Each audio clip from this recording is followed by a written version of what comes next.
Después de lo dicho ayer por Ancelotti acerca de que el Real Madrid tiene que jugar con 4-3-3, después de que la UEFA desvelara lo que presumiblemente puede ser el 11 del Real Madrid, y después de toda la rumorología acerca de que muy probablemente Asensio no esté en ese 4-3-3, obviamente el jugador mallorquín, en mi opinión, y ya a las fechas que estamos, prácticamente a finales de octubre, casi noviembre, Marco Asensio va a empezar a buscar equipo rápidamente a partir de enero. Es decir, a no ser que, salvo sorpresa de última hora, que nos sorprendiera Ancelotti alineándole en este partido frente al Shakhtar y contando con él a partir de ahora de manera fija, yo os digo que Marco Asensio se va a poner a buscar equipo a partir de enero. Daos cuenta de que el jugador pedía, y esto no es que me lo invente, o sea, es que lo dijo su agente, el jugador pedía jugar a gritos, es decir, pedía estar ahí, pedía ser importante, pedía esa oportunidad, pero obviamente haciéndolo en la posición que mejor se le da. Ancelotti frente al Mallorca le concede ese deseo y el jugador revienta. El problema es que luego no tiene continuidad contra el Villarreal, tiene un partido más gris, se le asigna otra tarea mucho más defensiva y pierde comba. Y luego ya después, frente al Sheriff no juega ni un solo minuto y aquí es donde viene el problema. Porque si hoy tampoco juega, entonces nos estaremos dando cuenta que las posibilidades efectivamente de Marco Asensio en Real Madrid son muy limitadas. Y lógicamente un jugador como Marco Asensio quiere jugar, quiere estar, quiere ser importante y es que además Ancelotti parece que se lo prometió. Con lo cual, si no cumple, ya lo dijo su agente, en enero buscaremos otra salida. Porque a lo que no estaban dispuestos, y eso lo dijo su agente, me parece fue un día después del Mallorca, es a estar otro año esperando. O sea, a eso no están dispuestos. Así que seguramente Marco Asensio, si hoy no juega, empiece la búsqueda activa de equipo y empiece a sondear a través de su agente para marcharse en el mercado de enero. Me da mucha pena. Creo que hoy podría ser un buen partido para él, pero las circunstancias son las que son, así que veremos a ver qué ocurre. Y bueno, pues parece que Maldini no es el único, en fin, que opina que Cristiano Ronaldo ni siquiera tendría que estar entre los 5 mejores de la historia. Y es que Antonio Cassano volvió a hablar del tema de quién es el mejor de la historia y tal y cual, pero curiosamente, para que veáis la ironía, lo hizo en un medio portugués que se llama Bobo TV. Creo que le viene que ni pintado el nombre de la televisión en la que habló. O sea, decir que Cristiano Ronaldo no está ni entre los 5 mejores de la historia cuando es un tío que ha demostrado... O sea, que a mí es que esto ya me cuesta volver a incidir en lo mismo, porque creo que es algo tan evidente que es básicamente como decir que el cielo es azul o que el sol brilla o cosas de ese tipo. O sea, es que es tan evidente, tan sumamente evidente que Cristiano no solo es que está entre los 5 mejores, sino que es el mejor de la historia, que, bueno, cualquier ser humano con 2 ojos pues lo puede ver y comprobar por sí mismo. El caso es que gente como Maldini, como Cassano y muchos otros son gente pues que al final de alguna manera trata de llamar la atención pues diciendo cualquier tontería en televisión y bueno, pues este sale y dice que Cristiano no está ni entre los mejores de la historia, entre los 5 mejores. Esto es algo tan absurdo que yo creo que no hay que ni esforzarse en desmentirlo, porque no hay que desmentir nada. O sea, es que Cristiano vaya donde vaya, marca goles, es un profesional, es siempre el mejor de su equipo, siempre hace los mejores números, siempre destaca por encima del resto, lo ha hecho en las mejores ligas de Europa y evidentemente creo que es absurdo venir a cuestionar que Cristiano Ronaldo sigue estando no solo entre los 5 mejores, sino que sigue siendo de lo mejorcito de la historia. Quizá ahora en la actualidad pues le ha salido más competencia con Haaland, con Mbappé, por el hecho de que son jóvenes, tienen mucha proyección, pues evidentemente él sigue peleando, pero ellos tienen, y sobre todo Haaland tiene una proyección espectacular, pero que Cristiano está entre los 5 mejores de la historia, no es solo eso, es que Cristiano es el mejor de la historia por delante, pero además de lejos de cualquier otro, así que bueno, veremos a ver, pero vamos, esta tontería es que no me extraña que haya hablado en Bobo TV, porque desde luego el tipo es bobo como él solo. ¿Qué tal amigos? Oficialmente el gobierno de España se opone a la Superliga, vamos a por ello. Bueno, ya os voy adelantando que voy a hablar de este tema un poco más largo y tendido en un vídeo que va a salir en un ratito, un poco más adelante, pero os voy adelantando la noticia que se acaba de conocer. Y es que, como digo, el gobierno de España se opone oficialmente a la Superliga. La Abogacía del Estado ha remitido un escrito al Tribunal de Justicia de la Unión Europea respaldando los monopolios de la UEFA, la Real Federación Española y la Liga en su rechazo al proyecto de Florentino Pérez. Bueno, para mucha gente esto va a ser como un traspiés, un problema, nos han echado abajo el proyecto, Florentino ha perdido, tal y cual. Bueno, dejadme que os diga una cosa, esto no es así. El gobierno de España, como cualquier otro gobierno de cualquier otra nación, es un elemento que está ahí, que tiene carácter temporal, que se pone y se quita cada 4 años, con lo cual, pues la importancia que tiene es relativamente o bastante limitada. Es decir, aquí lo que importa es lo que diga la justicia, en este caso la justicia europea, que es la que tiene que definir si efectivamente la UEFA es un monopolio o no y permitir o no la creación de proyectos alternativos al que tiene la UEFA. Así que obviamente, aunque la entidad, que es el gobierno de España, ni más ni menos, haya dicho misa, evidentemente no es vinculante lo que ellos piensen, y más cuando además estamos en un gobierno de marcada raíz ideológica, es decir, que de alguna manera el gobierno, sea el que sea,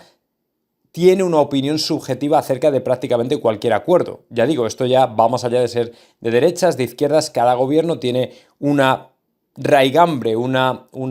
percepción ideológica de las cosas, de diferentes cosas de la vida, pues que va en un sentido o en otro, y en este caso lo que hace el gobierno de España es oponerse al proyecto de Florentino. Vale, pues vale, esto no es ningún problema porque realmente a quien nosotros tenemos que atender es a la Unión Europea, al Tribunal de Justicia de la Unión Europea, que es quien se pronunciará al respecto y punto, y aquí no hay nada más. O sea, lo que digan ellos es lo que vale, y de momento la única pronunciación que ha hecho la justicia ha sido a favor del Real Madrid, o en este caso del proyecto de la Superliga, así que sin problema en este sentido. Por cierto, no os olvidéis de escuchar el audio largo en este sentido del tema este que voy a hablar largo y tendido, porque también tiene mucho sesgo ideológico, además por la parte negativa. Voy a sacarlo en un ratito, pero ya digo que la noticia, os la voy adelantando aquí, oficial, el gobierno de España se opone oficialmente a la Superliga.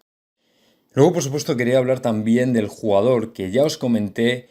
que en junio había multiplicado su precio de mercado. Es Miguel Gutiérrez. Había pasado de valer $700.000 a ni más ni menos que estar valorado en 5.5 millones de dólares en junio, el 10 de junio de este año, y acaba en la última revisión de Transfer Market de multiplicar por 2 su precio, y ahora es un jugador que vale 11 millones de euros. Como dijimos, la proyección de Miguel Gutiérrez está siendo fabulosa y evidentemente el precio de mercado es exactamente lo que refleja cómo está siendo, lógicamente, la carrera del futbolista en el Real Madrid. Daos cuenta de que Miguel Gutiérrez el año pasado siquiera no era un futbolista que estuviera en los planes de Zidane en plan primera espada. O sea, era un jugador que, bueno, pues estaba por ahí, estaba en el Castilla, alternando, de vez en cuando podía subir, entrenar, incluso jugar con el primer equipo. Al final de la temporada fue cuando más relevancia empezó a ganar y aprovechó precisamente ese viento de cola para incrustarse, entre comillas, en el primer equipo del Real Madrid junto a Antonio Blanco, y a partir de ahí pues ya habéis visto la evolución del jugador. No solo es un jugador importante, sino que además es que su precio de mercado se ha venido arriba. Transfer Market lo ha identificado, lo ha visto y le ha premiado, entre comillas, con un precio de mercado que actualmente es el doble de lo que era en el mes de junio. Así que en este sentido pues no puedo más que alegrarme por el jugador, porque evidentemente se está convirtiendo también en un activo importantísimo para el Real Madrid, de lo mejorcito, sinceramente, que tenemos. Y bueno, pues en este sentido espero que siga su evolución, porque la verdad es que la última revisión de Transfer Market no ha sido muy amable con los futbolistas del equipo blanco, pero en el caso de Miguel Gutiérrez es cierto que ha sido pues la mejor, porque ha multiplicado por 2 su precio de mercado, lo cual es siempre una buena noticia. Y bueno, una de las noticias que más perplejo me ha dejado, por así decirlo, fue la que daba ni más ni menos que Susana Guas, que ayer en Onda Cero decía que está convencida, por lo menos es su opinión, de que Jürgen Klopp finalmente terminará ni más ni menos que entrenando al Real Madrid. Y además estaba por ahí también el tal Látigo Serrano, que decía que Klopp le gustaba infinitamente más que Ancelotti, que hubiese sido el sustituto perfecto de Mourinho en el Real Madrid. Pero bueno, este tipo siempre está pues aprovechando para meter un poco de caña al Real Madrid y siempre dando un poco de caña. Pero bueno, el asunto es que el hecho de que Susana Guas, que es una reconocida periodista del Real Madrid, o sea, abiertamente madridista, diga esto y que esté convencida, es porque probablemente algo sabe. Que quizá Jürgen Klopp no llegara justo para reemplazar a Zidane este año por el hecho de que tiene contrato con el Liverpool. De momento está muy metido en el Liverpool, o sea, no se ha vinculado prácticamente desde hace mucho tiempo a Jürgen Klopp en ningún otro equipo ni en ningún otro proyecto, porque él parece que ha querido estar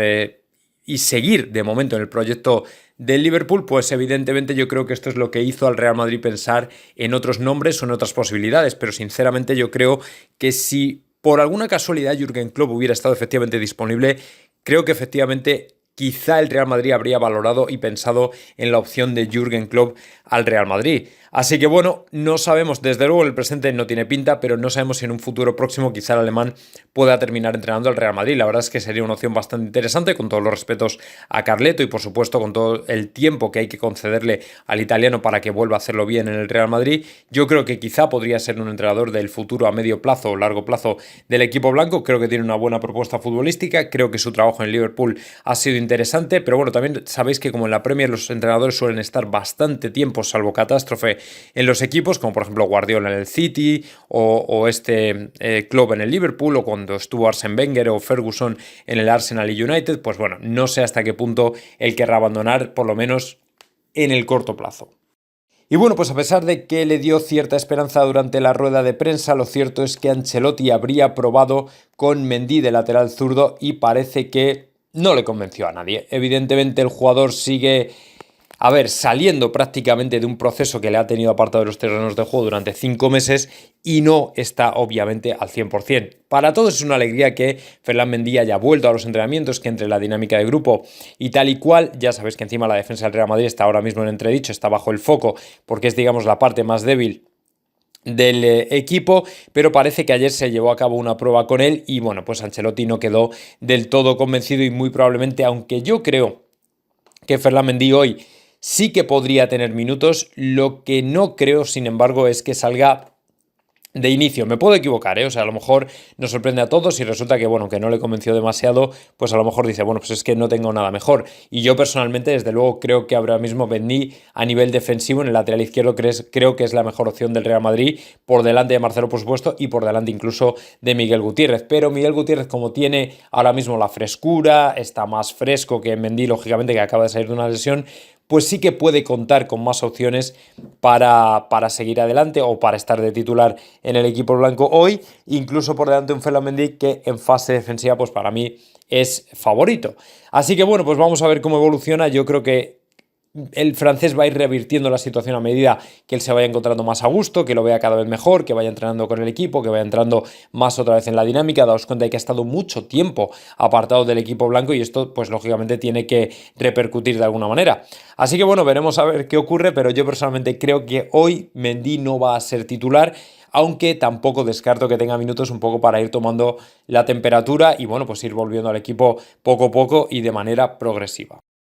Otra de las probatines que llevó a cabo parece ser también Ancelotti en el partido de ayer. Como veis, ahora mismo el tema de la defensa es crucial, es importantísimo, se le está dando mucha importancia porque es no solo donde más débiles estamos, sino donde más jugadores estamos perdiendo a nivel de bajas y tal igual. Fue Militao como lateral derecho, pero parece que una vez más tampoco le convenció. Así que lógicamente, muy probablemente Lucas o algún invento tipo Nacho por ahí será lo que salte hoy al terreno de juego frente al Shakhtar Donetsk. Obviamente no tengo que decir que el tema del lateral derecho ya es algo que es un tema muy trillado. O sea, hemos hablado mucho de ello, ya estamos hablando de ello en verano, que el Real Madrid se tenía que preocupar de reforzar esa zona del campo porque lógicamente era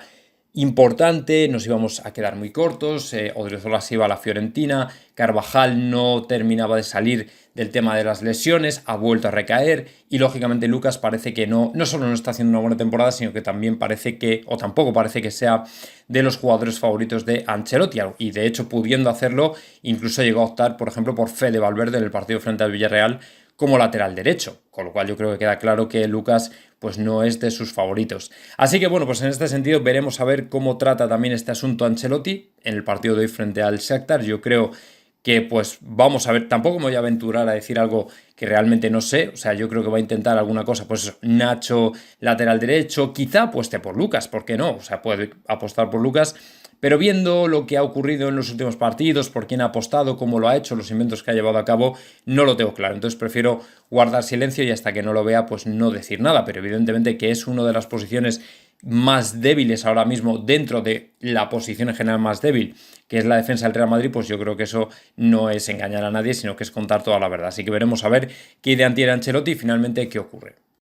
Y bueno, pues a medida que se va acercando el partido van sucediéndose y filtrándose los posibles 11 del Real Madrid y este lo he recogido por aquí porque a diferencia del que nos ofrecía ayer la UEFA, en el Real Madrid en el ataque apostarían en este 11 inicial por Vinicius, Benzema y también Rodrigo. Sabéis que ayer la UEFA ponía a Valverde en lugar de Rodrigo como falso extremo derecho y en este caso sería Rodrigo el que vendría a ocupar esa posición. Hombre, yo personalmente me alineo mucho más con la posibilidad de que sea Rodrigo el que esté en el extremo derecho. Lo que ya digo, aquí a mí no me cuadra,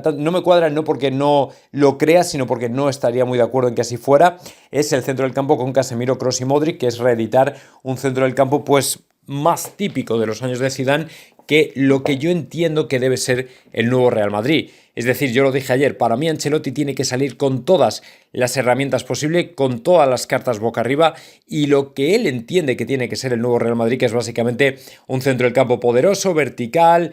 rápido, de transiciones rápidas, que en mi opinión debería contar con Fede Valverde, con Camavinga y con Marco Asensio. Sin embargo, aquí y en el 11 de la UEFA también apuestan por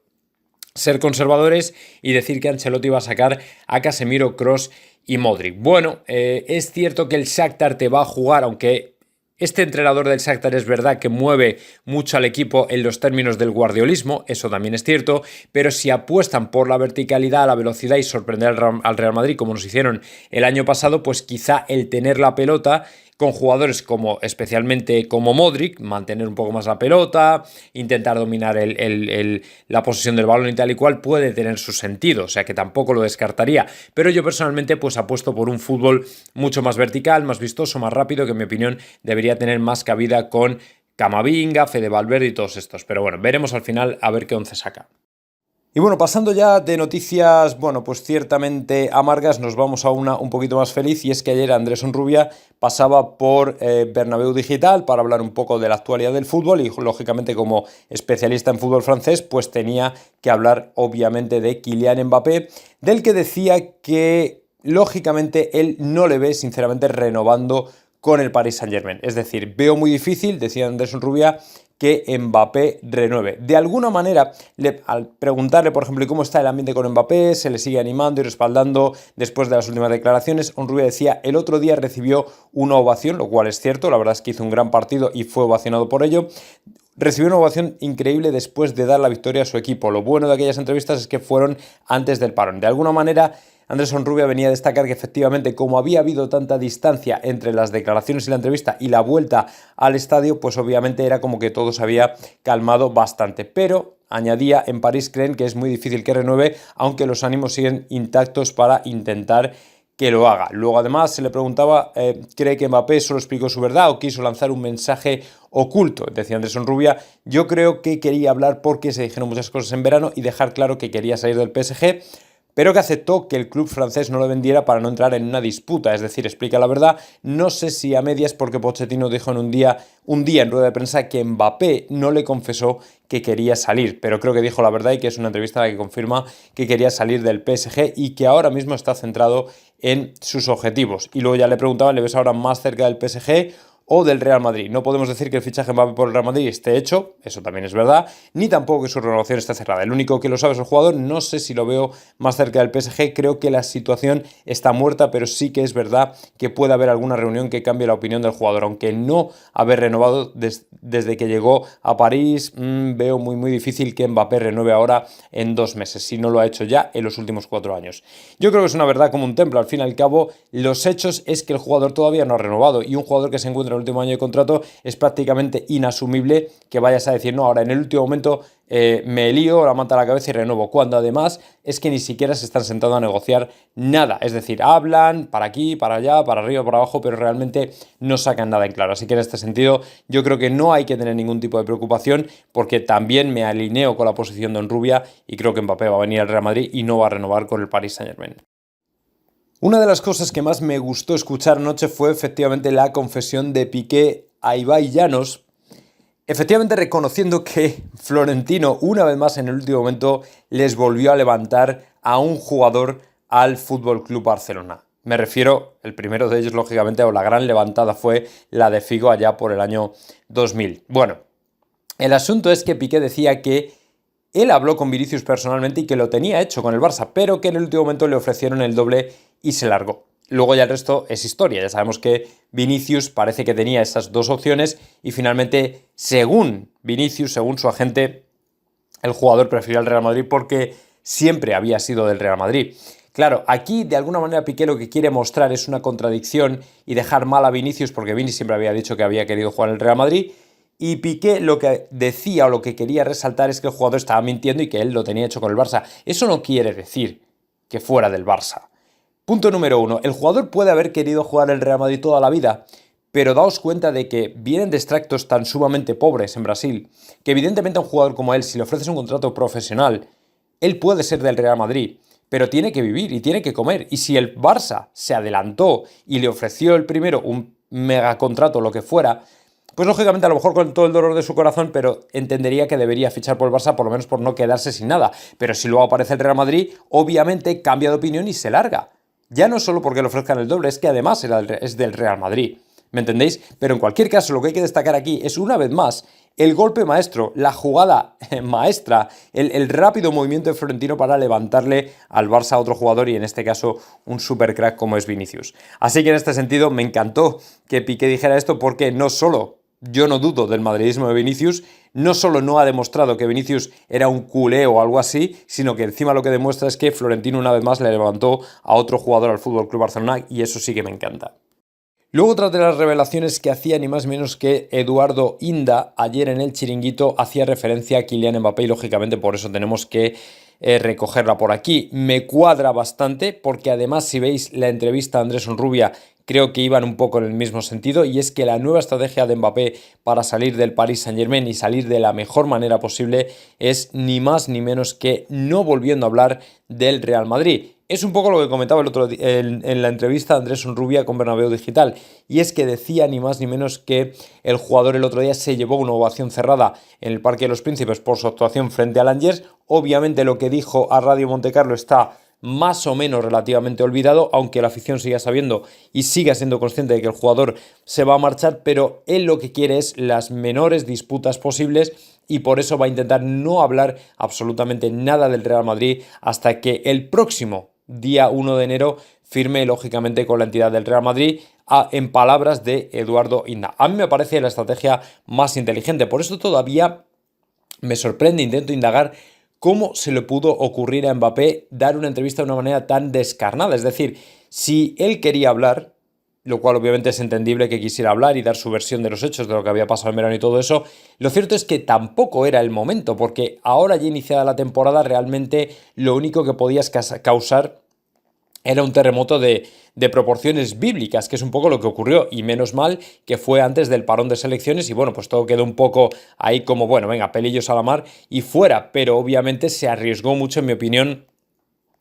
viniendo a hablar en público acerca, además en 2 entrevistas, en Radio Montecarlo y en L'Equipe. En cualquier caso, bueno, pues la cosa se ha quedado ahí un poco fuera de órbita, y parece que, según Eduardo Inda, pues él tampoco va a hablar mucho más para no echar más leña al fuego y que todo esto pues se olvide poco a poco. Así que bueno, veremos a ver qué ocurre, pero desde luego parece que esa es la nueva táctica de Mbappé para salir bien del PSG. Luego, otra cosa de la que advirtió Andrés Onrubia en la entrevista con Bernabéu Digital y que me parece interesantísima, es que el jugador que últimamente ha sido relacionado con el Real Madrid, Tchouaméni, el éxito que está teniendo, de hecho, podría verse ahogado precisamente por el sistema de juego del equipo blanco. Y es que comentaba Andrés Onrubia que Tchouaméni, en un doble pivote, siempre jugando con alguien a su lado, puesto que decía que también el Girondin y Fofana en el Mónaco de alguna manera le habían ayudado a esa conjunción, a ser un doble pivote y a destacar mucho más, podría tener un problema si el Real Madrid viniera con la idea de ser el único pivote defensivo del Real Madrid. En este sentido, dice que este 4-3-3 podría ser problemático y habría que buscarle una nueva posición, y que de hecho no lo ve de medio centro y no de interior, y no sé si, decía Andrés Onrubia, de pivote único en 4-3-3 rendiría. Lógicamente esto hay que tenerlo en cuenta, no solo porque Andrés Onrubia conoce muy bien el fútbol francés, sino porque hay muchos jugadores que, por ejemplo, como en el caso de Jovic, están acostumbrados a ser buenos, es decir, pueden destacar en un momento dado, pero hay que ver en qué tipo de formaciones se desenvuelven. Y por ejemplo, el caso de Jovic era un delantero que siempre jugaba con otro delantero a su lado, es decir, con alguien a su lado, es decir, con alguien que le acompañara. Y en cuanto se ha tenido que quedar solo y hacerse responsable de todo, es el problema, y es precisamente por lo que se ha venido abajo y no hemos visto a un jugador en plenitud como el que solía ser en el Eintracht. Entonces, 3/4 de lo mismo le podría suceder a Tchouaméni, que si al final él no está acompañado por alguien, imaginaos que él formara un doble pivote con Casemiro, pues seguramente en este sentido no habría ningún problema porque estaría de alguna manera reeditando lo que ya ha hecho en otros equipos. Pero si tú le das la responsabilidad de ser el único pivote en un 4-3-3, entonces se te puede venir abajo. Y ese es el gran problema. Así que bueno, veremos a ver qué sucede. Creo que hay que tenerlo en cuenta, creo que son palabras sabias. No vaya a ser que nos llevemos un disgusto después de pagar 70 millones por un jugador que es lo que vale. Y bueno, pues como sabéis, en el United pues bajan las aguas muy revueltas, puesto que Solskjaer está más cuestionado que nunca y el último capítulo en esas idas y venidas ha sido el motín, el problema, la discusión, como queráis llamarlo, que tuvo con Cristiano Ronaldo al respecto de su suplencia en el último encuentro del United. El asunto es que por unos motivos o por otros, que parece mentira con todo lo que se ha reforzado el United que estén así, es que Solskjaer está muy cuestionado, ¿vale? Y durante este parón de selecciones, según Eduardo Inda anoche en el Chiringuito, el United habría contactado a Zinedine Zidane, ni más ni menos que para hacerse cargo del banquillo Red. El asunto es que, según Inda, además, profundizaba y decía que Zidane ya le ha dado una respuesta al United que es la misma que le dio al PSG y también al Newcastle, y es no, puesto que el único deseo de Zidane ahora mismo es el de entrenar a la selección francesa y de momento no entra en ninguno de sus planes ninguno de los grandes clubes de Europa. Parece que durante este parón de selecciones varios han intentado contactarle, tanto PSG como Newcastle como United, pero el entrenador francés sigue en las suyas, sigue en sus 13 de que no tiene ninguna intención de entrenar a ningún equipo que no sea la selección francesa. Obviamente esto dice mucho, puesto que Zidane lógicamente tiene un cartel en Europa muy grande. Hay muchos clubes que matarían por tener a Zidane lógicamente en el banquillo, pero desde luego ahora mismo el técnico francés no tiene en su pensamiento, no tiene por lo menos a corto plazo idea de entrenar a ningún club que no sea la selección francesa, para la cual tendrá que esperar a que salga de Sams muy probablemente después del Mundial de Qatar, después del Mundial de Qatar, salvo sorpresa. Así que bueno, veremos a ver qué ocurre, pero desde luego la noticia es bien interesante porque lo que está claro es que a Zidane no le van a faltar novias para seguir entrenando al más alto nivel. Saliéndonos un poco de la actualidad, una de las noticias que, en mi opinión, más han pasado desapercibidas, aunque fue noticia en su momento, fue que el hecho de que la Liga haya aumentado el límite salarial al Real Madrid, el hecho de que el Real Madrid la pueda gastar en salarios mucho más de lo que podía gastar antes, ha aumentado en 300 millones, no nos ha hecho percibir realmente el contexto de toda la situación y ser conscientes de que ahora mismo el Real Madrid puede gastar en salarios tanto o más que equipos que gastan del orden de, o gastaban hasta la temporada pasada, de hasta 4 veces más que el Real Madrid, como eran el United, el PSG y equipos de este estilo, sobre todo de la Premier, que son los que más gastaban. Para que os hagáis una idea, en la temporada pasada el United, el PSG, el Chelsea gastaban del orden de 200, 200 y pico, 250, 180 millones en salarios y el Real Madrid gastaba cerca de 52. Es decir, que ahora mismo el Real Madrid, con la masa salarial que tiene, podría ponerse muy por encima de todos ellos. Y por eso es precisamente que el Real Madrid puede juntar a todo un elenco de figuras y de grandes nombres en el equipo, porque la masa salarial que tiene o el tope salarial que tiene le permite eso y muchísimo más. O sea, es que el Real Madrid, a pesar de que pertenece a la Liga Española, que gastaba, o digamos que era la mitad de masa salarial lo que gastaba, que por ejemplo la Premier gastaba o duplicaba la masa salarial de la Liga, el Real Madrid es una excepción, es una isla dentro de la liga y ahora es capaz de poder gastar, incluso con Mbappé, mucho más, muchísimo más que equipos como el Manchester United, el PSG y bueno, pues los grandes de alguna manera de Europa. O sea que a pesar de estar disputando la liga, el Real Madrid puede estar en el top de clubes que pueden gastar mucho más con respecto a salarios que equipos como digo, pues de los mejores de Europa, o sea, el Manchester United o el PSG. Así que obviamente esto es gestión, gestión y gestión.